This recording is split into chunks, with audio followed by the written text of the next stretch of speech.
ఇవాళ రేవంత్ రెడ్డి పాలన చూస్తుంటే ఆర్టీసీని అమ్మకతో పెట్టేట్టున్నారు.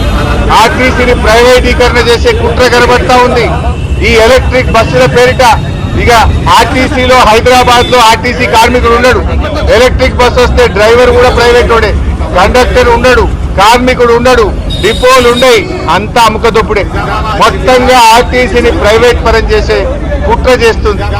ఇవాళ ఆర్టీసీ ఇక లేకుండా కనుమరుగయ్యేటువంటి ప్రమాదం కనబడతా ఉంది.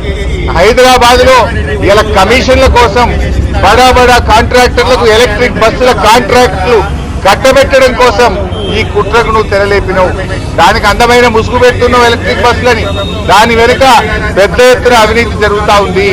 బడా కాంట్రాక్టర్లకు ఎలక్ట్రిక్ బస్సులు కట్టబెట్టే కుట్ర జరుగుతా ఉంది. ఇక దాంట్లో భాగంగానే ఏం చేస్తుండు, ఎట్లా ఎలక్ట్రిక్ బస్సులే ఆర్టీసీ బస్సులు ఉండే కనుక ఉప్పల్ మియాపూర్ లో ఉండేటువంటి వర్క్ షాప్లని ఇలా అమ్మేస్తుండ్రు రేవంత్ రెడ్డి. ఎన్నో ఏళ్ల చరిత్ర ఉన్న Miyapur work shop, Uppal work shop రెండింటిని అమ్మకానికి పెట్టింది ఇవాళ రేవంత్ రెడ్డి గారు. ఇవాళ జూబ్లీ బస్ స్టాండ్ తో సహా రాష్ట్రంలో ఉండే అనేక బస్ స్టాండ్లను రేవంత్ రెడ్డి ప్రభుత్వం హడ్కోలో కుదబెట్టి 1500 కోట్ల అప్పు తెచ్చింది. బస్ స్టాండ్లేమో కుదబెడతావు, వర్క్ షాప్లేమో అమ్మకదొప్పుతావు. ఇక ఒక్క ఆర్టీసీ బస్సు కొనవు.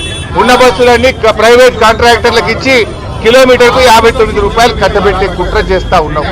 నువ్వు వచ్చిన